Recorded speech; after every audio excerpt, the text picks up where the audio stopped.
Sir.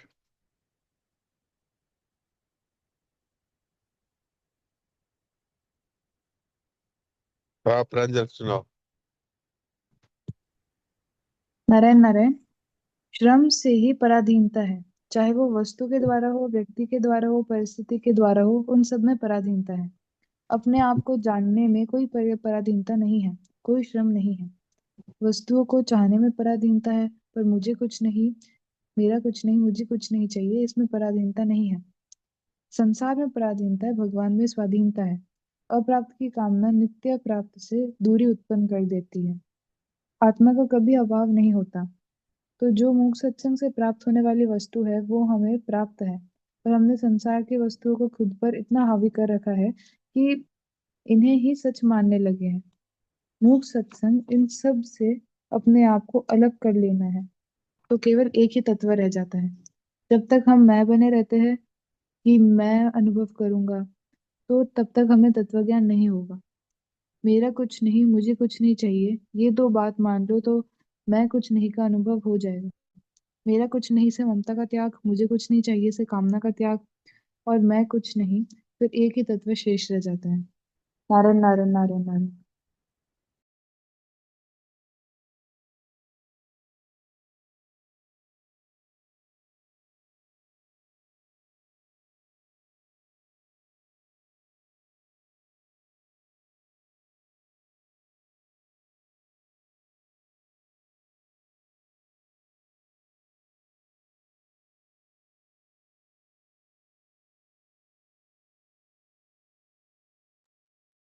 जिसका 5वें अध्याय का पहला श्लोक है।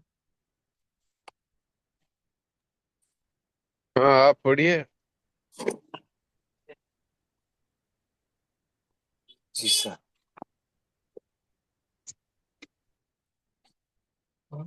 5वां अध्याय पहला श्लोक। अर्जुन उवाच संन्यासं कर्मणा कृष्ण पुनर्योगं च संससि यच्छ्रेय एतयोरेकम् तन्मे ब्रूहि सुनिश्चितम्। संन्यासं कर्मणां कृष्ण पुनर्योगं च संससि यच्छ्रेय एतयोरेकम् तन्मे ब्रूहि सुनिश्चितम्। अर्जुन बोले, हे कृष्ण, आप कर्मों का स्वरूप से त्याग करने की और फिर कर्मयोग की प्रशंसा करते हैं। अतः इन दोनों साधनों में जो एक निश्चित रूप से कल्याणकारक हो उसको मेरे लिए कहिए। चौथे अध्याय के अंत में भगवान ने अर्जुन को युद्ध के लिए खड़ा होने की आज्ञा दी थी, परंतु यहाँ अर्जुन के प्रश्न से पता लगता है कि उनके भीतर युद्ध करने अथवा न करने की और विजय प्राप्त करने अथवा न करने की अपेक्षा भी मेरा कल्याण कैसे हो, इसकी विशेष चिंता है। उनके अंतःकरण में युद्ध की तथा विजय प्राप्त करने की अपेक्षा भी कल्याण का अधिक महत्व है। अतः प्रस्तुत श्लोक से पहले भी अर्जुन 2 बार अपने कल्याण की बात पूछ चुके हैं। अब जो ये पाठ करना चाहे एड्रेस तो कर दिया। पिस्ता देवी जी, आपको अनम्यूट का ऑप्शन दिया है।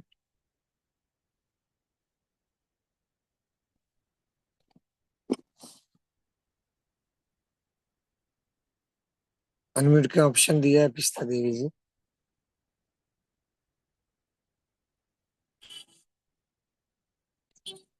कमला देवी, आपको अनम्यूट का ऑप्शन दिया, आप देखिए बोलता है।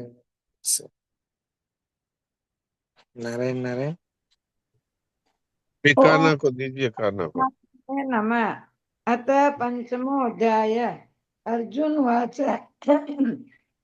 संन्यासं कर्मणां कृष्ण पुनर्योगं च संससि ये चेय एतयोरेकं तन्मे ब्रूहि सुनिश्चितम्। कान्हा, अनम्यूट का ऑप्शन दिया है। राम राम।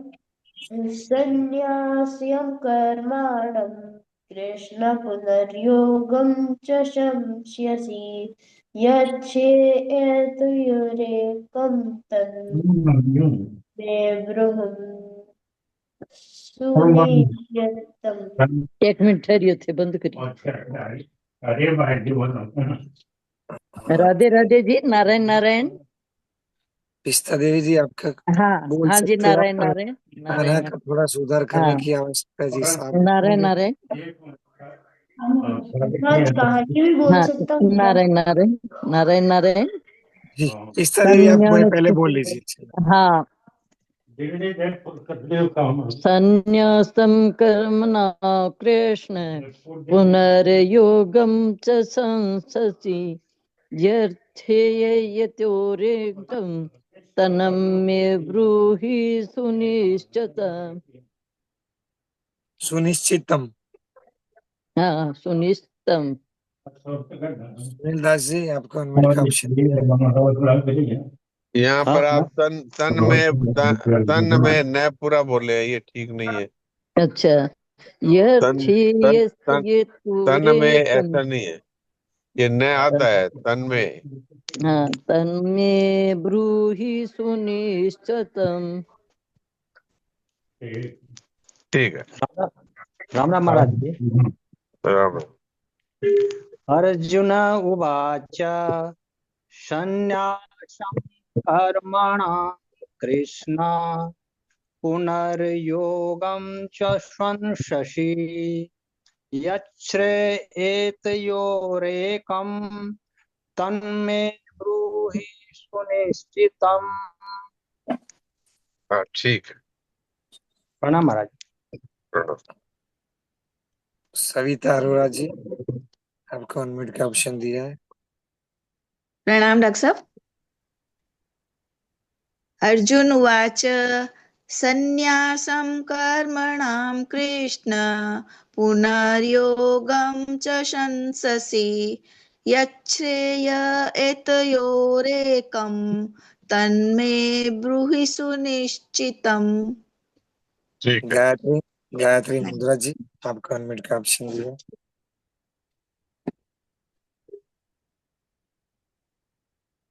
गायत्री मुद्रा जी, नारायण नारायण। ये नहीं कर पा रहे हैं तो छोड़ दीजिए इनको, ठीक है आगे ठीक है आगे की कार्रवाई करिए।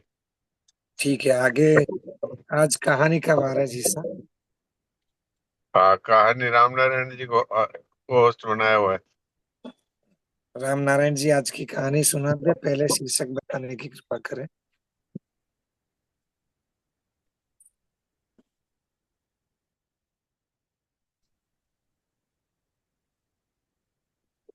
प्रणाम भगवान।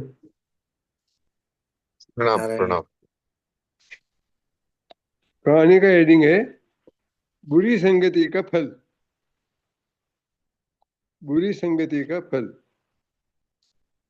एक वृक्ष के ऊपर एक कौवा घोंसला बनाकर रहता था। उसी पेड़ के नीचे तालाब में एक हंस भी रहता था।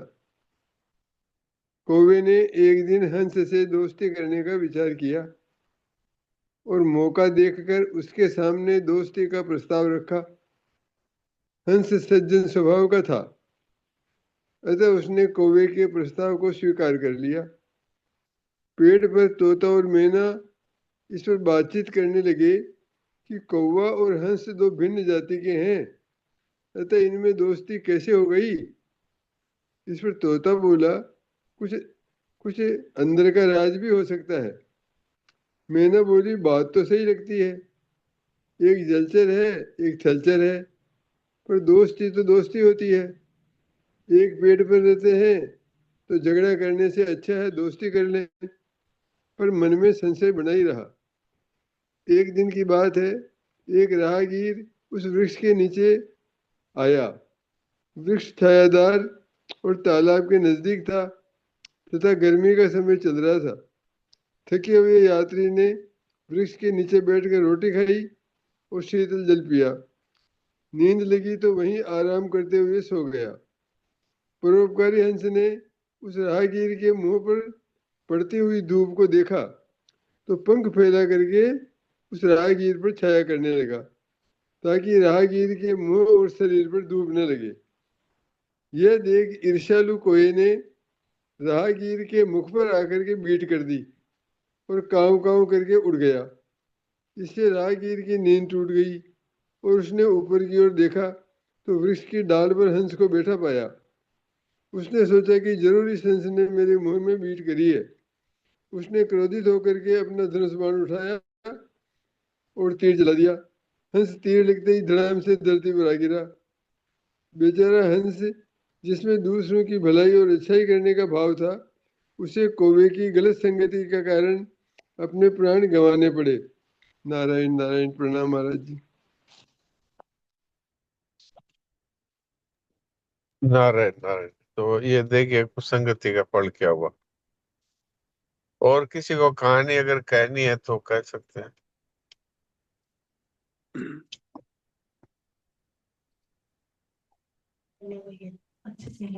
राम राम। राम राम। इस कहानी का शीर्षक है गाली अपने पास ही रहती है। एक लड़का था, वो बहुत दुष्ट था। वह चलते फिरते किसी को भी गाली देकर वहां से दौड़ जाता। एक दिन उसे एक साधु बाबा दिखे। वह उनके पास गया और वो बरगद के पेड़ के नीचे बैठे थे और सत्संग सत्संग में लीन थे। वो गया और उन्हें गंदी गंदी गाली बोल के भाग गया। उसने सोचा कि अब ये मेरे पीछे मुझे मारने के लिए दौड़ेंगे, पर वो तो दौड़े ही नहीं, वो चुपचाप बैठे रहे। वो उसे उसकी ओर देखा तका तक नहीं। लड़का और नजदीक गया और खूब जोर से गाली बोलने लगा। साधु अपने भजन भजन में लगे थे। वो उन्हें लग रहा था कि कोई कौवा या कोई चिल्ला रहा है जानवर। बाद में एक गुजरते आदमी ने कहा कि अरे बाबा जी, ये लड़का आपको गालियां बोल रहा है। तो फिर वो बाबा कहते हैं, हाँ भैया, पर मैं तो इसकी गालियां को ले ही नहीं रहा, तो ये इसके पास ही रह गई। तो फिर लड़का कहता है, लेकिन यह तो बहुत खराब गालियां है। ये तो बहुत गंदी गंदी है। ये मेरे पास रह गई तो तो मैं भी बहुत गंदा हो गया। फिर बाद में उन बाबा से माफी मांगता है और कहता है, आज के बाद मैं ऐसा कभी नहीं करूंगा। फिर वो कहता है, मैं इसका पश्चाताप कैसे करूं? तो उसने कहा, तुम्हें अपने मुंह को सुधारने के लिए राम राम का नाम जप करना पड़ेगा। हाँ, ये बात है। मुंह को सुधारने के लिए राम राम जपो। बहुत अच्छा। नारायण। सविता जी ने भी हैंड रेस किया, उनको अनम्यूट का ऑप्शन हाँ दिया। कविता जी, बस बोलिए आप। प्रणाम। कहानी का शीर्षक है ईश्वर विश्वास की पराकाष्ठा। एक बार दो व्यक्ति व्यापार के लिए दूसरे देश गए। उन दोनों में से एक था पक्का आस्तिक और एक था पक्का नास्तिक। आस्तिक अपने जीवन में हमेशा ईश्वर को धन्यवाद देता था, चाहे उसके साथ अच्छा हो या बुरा। नास्तिक हमेशा ईश्वर को कोसता रहता था। चलते चलते आस्तिक व्यक्ति एक खाई में गिर गया, जिससे उसकी एक टांग बेकार हो गई, लेकिन फिर भी वह ईश्वर को धन्यवाद दे रहा था। यह देख नास्तिक को आश्चर्य हुआ। उसने पूछा, देख, एक तो तेरी टांग बेकार हो गई और तू है कि ईश्वर को धन्यवाद दे रहा है। इस पर आस्तिक बोला, हाँ भाई, ईश्वर का शुक्रिया, उसने मेरी एक टांग तो सलामत छोड़ दी। वो चाहता तो इसे भी तोड़ सकता था। ईश्वर सचमुच बहुत दयालु है। अब वह आस्तिक व्यक्ति लंगड़ा कर चल रहा था कि आगे दूसरी खाई में गिर पड़ा। इस बार उसकी दूसरी टांग भी टूट गई। इस बार भी वह ईश्वर का शुक्रिया अदा कर रहा था। यह देख नास्तिक आग बबूला हो गया और तुनक कर बोला, पागल हो गए हो क्या? तुम्हारी दोनों टांगे बेकार हो गई और तुम हो कि ऐसे निर्दय ईश्वर का शुक्रिया अदा कर रहे हो। इस पर आस्तिक व्यक्ति बोला, हाँ भाई, ईश्वर चाहता तो मेरे हाथ भी तोड़ सकता था, लेकिन उसने ऐसा नहीं किया। इसलिए ईश्वर बहुत दयालु है। वह बड़े प्रेम से मुझे मेरे पुराने पापों का दंड दे रहा है। तुम इतनी मदद करो कि 2 लाठियों की व्यवस्था कर दो, ताकि बैसाखी बनाकर चल सकूं। नास्तिक मित्र ने 2 लाठियों की व्यवस्था कर दी। थोड़ा आगे चलने पर वह औंधे मुंह गिर गया। उसके दोनों हाथ टूट गए। इस बार भी वह पड़े पड़े ईश्वर को धन्यवाद दे रहा था। यह देख नास्तिक मित्र गुस्से से लाल होकर बोला, कैसे आदमी हो तुम? अब तुम चल भी नहीं सकते और ईश्वर को धन्यवाद दे रहे हो। इस पर आस्तिक व्यक्ति बोला, भाई ईश्वर ने मुझे अभी भी जिंदा रखा है, इतना काफी है। ये सुनकर नास्तिक व्यक्ति झुंझला कर बोला, ठीक है, तो अब मैं तुम्हारी कोई मदद नहीं करने वाला, मांग लेना अपने ईश्वर से मदद। इतना कहकर वह नास्तिक व्यक्ति आगे बढ़ गया। थोड़ी देर बाद वहां से एक राजा की सवारी निकली। उसने उस व्यक्ति को वहां पड़ा देख उसकी मदद करने की सोची और उसे अपने साथ राजमहल ले गया। राजमहल में राजवैद्य ने उसकी चिकित्सा की और वह पूरी तरह से ठीक हो गया। राजा ने उसे अपने यहाँ नौकरी पर रख लिया। जब कुछ दिनों बाद वह नास्तिक व्यापारी उस राज्य में व्यापार करने आया तो उसे शाही सेना में देखकर चकित रह गया। नास्तिक उसके पास गया और उससे पूछा, ये सब कैसे हुआ? तो आस्तिक मित्र बोला, भाई ईश्वर बहुत दयालु है, जो हुआ सब उसी की कृपा है। अब नास्तिक भी आस्तिक हो गया। नारायण नारायण। वाह जी, बहुत अच्छा, बहुत अच्छा। जो भगवान की कृपा हर समय मानता है, उस पर भगवान की कृपा का प्रत्यक्ष प्रभाव होने लगता है। बहुत बढ़िया। तो अब मैं तो अभी भी कार में हूँ और घर में पहुंचने में अभी 5-7 मिनट है, ऊपर जाके यथास्थान जाने में। तब तक के लिए जयेश भाई, सोहन जी, आप लोग कोई बात चलाओ, तो मैं फिर पहुंच करके फिर बात करता हूँ। नारायण नारायण, किसी का कोई प्रश्न हो तो पूछ सकते हैं।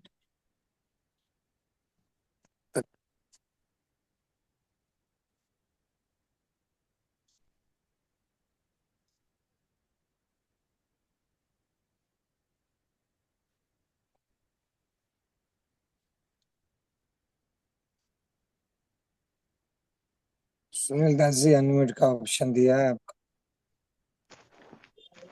हाँ महाराज जी, राम राम। राम राम। महाराज जी, ये अपना महाराज जी कहते हैं कि यथा योग्य व्यवहार होना चाहिए। तो यथा योग्य व्यवहार होना चाहिए, तो उसमें जब कुत्ता रोटी लेकर भाग गया तो उसके पीछे घी का डब्बा लेकर भागना यथा योग्य व्यवहार कैसे हुआ? ये सुनील दास जी, अ, उन्होंने कुत्ते को नहीं देखा, उन्होंने भगवान को देखा। जो वासुदेव सर्वम ऐसा जो मानते हैं, ऐसे महात्मा दुर्लभ है। तो वे ऐसे ही महात्मा थे। तो वो सब जीवों में परमात्मा का ही दर्शन करते हैं, इसलिए ये व्यवहार एकदम उचित है। वो परमात्मा की सेवा करने के भाव से इस तरह से पीछे घी लेके दौड़े पीछे। फिर भी ज्यादा प्रकाश अपने बात करते जी सा जुड़ते हैं 5 मिनट में। सुरेश कुमार जी ने कुछ हैंड रेज किया था, उनको फिर से अनम्यूट का ऑप्शन देता हूँ मैं। क्या कहना चाहते हैं? तो प्रभु जी, मैं तो मैंने वो कहानी मैं भी पढ़ देता, लेकिन अब सवाल जवाब चालू हुए तो बढ़िया है। वो ठीक। उसमें वो भक्त जो है ना, भक्त की बात प्रभु जी अलग है। भक्त जो है वो सब जगह भगवान देखता है, तो व्यवहार जो है ना वो नॉर्मल आदमी देखता है कि पूरा ऐसा है। लेकिन भक्त जो है ना वो सब जो जैसे भैया ने बोला ना, जयेश भैया ने, सब में भगवान देखते हैं। तो वो सब में भगवान में देखते हैं। तो उन्होंने देखा कि वो भोग लगा रहे थे उस टाइम पे, तो भोग लगा रहे थे, तो भोग में वो घी नहीं था। तो जब कुत्ता उठा के ले गया तो उन्होंने कहा मेरे भगवान आए और ले गए, लेकिन उसमें घी नहीं लगाया। तो इसलिए वो घी लेके पीछे दौड़े के, बिना भगवान को बिना घी खाए कैसे भोग लगेगा। मतलब उनका भाव ऐसा था कि ये सब कुछ भगवान ही है, मतलब नारायण नारायण।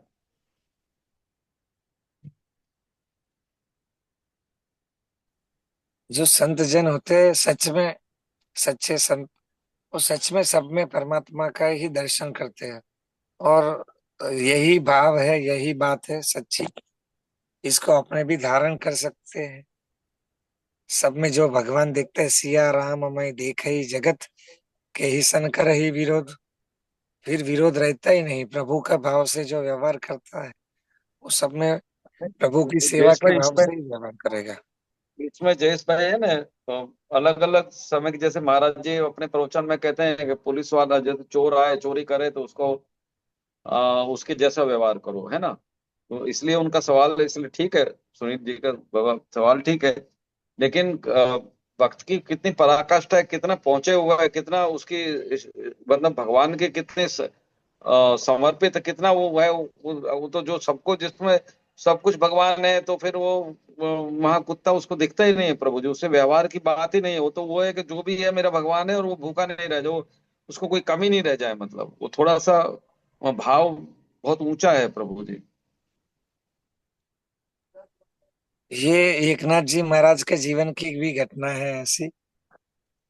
कोई ब्राह्मण उनके गांव में आया, तो उसको अपनी बेटी का विवाह करना था, पैसे की बहुत जरूरत थी। तो वहां पे कुछ गांव में रहते ऐसे लोग भी जो संत का विरोध करते या उनकी प्रसिद्धि से जलते हैं। तो उन्होंने भेज दिया उनको कह के, ये यहाँ एकनाथ जी महाराज रहते हैं, उनको अगर आप गुस्सा कर दो तो आपको सारे धन की व्यवस्था हम सब मिलके कर देंगे।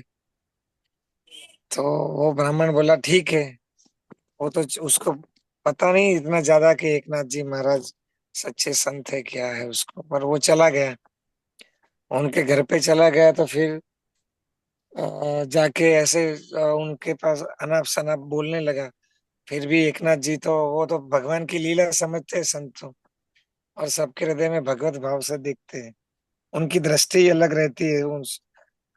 वासुदेव सर्वम स महात्मा सो दुर्लभ। ऐसे जो महात्मा रहता है उनके जीवन में कोई अन्य भाव रहता नहीं, भगवत भाव से ही सारे व्यवहार सारी क्रिया रहती है। तो फिर उन्होंने फिर भी उसको आया तो उसको पानी का पूछा, बिठाया, फिर भी तो अनाप साहब जैसे इनको कैसे गुस्सा करूं, उन्हें उसने सारे प्रयास कर देखे। फिर देखा उनकी अ, अ, पत्नी थी, धर्म पत्नी उतनी वहां खड़ी थी, तो उसके ऊपर चढ़ गए उसकी पीठ पर कि इससे तो ये खींच ही जाएंगे। तो एकनाथ जी महाराज हंसने लगे, देखो तुम्हारे एक और बड़ा बच्चा आ गया आगे। तो फिर वो शर्मा गया कि इतने शांत और सरल हृदय के ये लोग हैं, इनको मैं परेशान कर रहा हूँ कुछ धन के लिए। तो वो चरणों में गिर गया, माफी मांगी उसने। फिर कुछ एकनाथ जी महाराज ने भी कुछ उसकी सहायता कर दी, ऐसे कुछ बातें आती है। तो संतों की बात ही बहुत निराली है। उनके जीवन में अन्य कोई भाव रहता ही नहीं है, वो सब में हर समय प्रभु का ही दर्शन करते हैं, अंदर बाहर, अंतर बाहिर से भूता नहीं, सारे भूतों में वो प्रभु का ही दर्शन करते हैं, अंदर और बाहर सब जगह। तो ये उन लोगों के लिए ये बात उचित है। और जिनके जो अलग भाव रहता है वो सब अलग अलग भाव से देखते हैं, वो बात भी व्यवहार के तौर पर तो ठीक ही है। जी स्वामी जी महाराज कहते हैं कि जिस तरह से आओ प्रभु ऐसा ऐसा आपसे व्यवहार करूंगा, ऐसी बात है।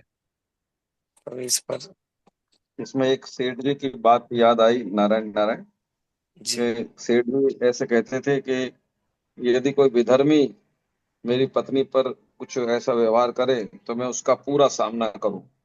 लेकिन वो अगर वो उसके मुक्ति के बारे में, गीता जी के बारे में कुछ आध्यात्मिक बात से मुझे पूछे तो मैं और लोगों को जैसे बताता हूँ ना, ऐसे ही बताऊं मैं, तो मेरा कोई उससे भेदभाव नहीं रहे। तो संतों की ऊंची ऊंची बात रहती है प्रभु जी। संत लोग के लिए किसी अगर ऐसा लगे जीवन पर आफत आ रही है, या किसी अ, आप जो कह रहे हैं इस तरह का कोई व्यवहार करता है किसी स्त्री के प्रति, तो उसको तो रोकते ही है, उसको विरोध करते हैं, और उससे अपनी जान भी चली जाए तब तो भी वो प्रयास करते हैं, वो पीछे नहीं हटते। हाँ, साधु के लिए मर्यादा है कुछ, कि उसके अपने पर कोई ऐसा अत्याचार करे चाहे मार भी दे, तो वो लोग उसका विरोध नहीं करते, भगवान की मर्जी समझते हैं, तो ऐसी बात है। पर भगवान ही उनकी रक्षा करते हैं। अगर कोई प्रारब्ध कर्म ऐसा हो तभी ऐसी बात आती है। एक संत की बात ऐसी आती है कि वो कहीं स्नान करने जा रहे थे, तो उसके कोई विरोधी 100 से 50 से 100 जन साथ में आए उनको मारने के लिए, आज तो छोड़ेंगे नहीं। उन्होंने बोला मुझे कुछ समय दे दो, मैं स्नान संध्या कर लेता हूँ, फिर आप मार दो मुझे। तो वो उन्होंने स्नान कर रहे थे वो पूरा कर लिया, और अपने ध्यान में बैठ गए भगवत पूजा करने के लिए। तो उन्होंने प्रभु से मन ही मन किया, ऐसा क्या अपराध हो गया भगवान, ये 100 जने साथ में मारने भेज दिए कि भैया तेरे मुक्ति के अभी 100 जन्म बाकी थे, तो ये एक में ही निपटा रहे, तू चिंता मत कर, तेरे को कोई इतनी तकलीफ नहीं होगी, तू तो मेरा है और मुझ में समा जाएगा। तो देह भाव से ऊपर जो उठ जाते हैं उन लोगों के लिए ये भाव फिर नहीं रहता, वो प्रभु में ही समा जाते हैं, प्रभु के होकर के। ज्योति जी को अनम्यूट का ऑप्शन दिया है, ज्योति अग्रवाल जी कुछ पूछ सकते हैं। राम राम, प्रणाम। राम राम। हाँ, वो कल जब वो पाठे पढ़ रहे थे देवकी जी, तो उसमें जो प्रेम की बात हो रही थी, तो उसमें एक बार बार में विरह की बात आ रही थी कि विरह के बाद ये होता है, विरह के बाद। तो मेरा प्रश्न ये था कि जब राधा कृष्ण एक हैं या फिर मीराबाई भगवान जी की भक्त है, तो वो एक ही हैं और उन लोगों ने वो तत्व से जान भी लिया, तो उन लोगों के बीच में विरह शब्द क्यों आता है? मतलब विरह किससे है जब उनको पता है कि वो एक ही है, प्रेम में ही है? तो उस टाइम पे जब एक्सप्लेनेशन चल रहा था, तो ये हो रहा था कि विरह के बाद भी प्रेम बढ़ता है, उसके बाद भी प्रेम बढ़ता है। तो विरह क्यों है और किससे है? जैसे एक रुपए का दो बाजू रहता है सिक्के का, और हम्म। विरह और प्रेम दोनों ही एक ही सिक्के की दो बाजू है। जब भक्तजन प्रभु को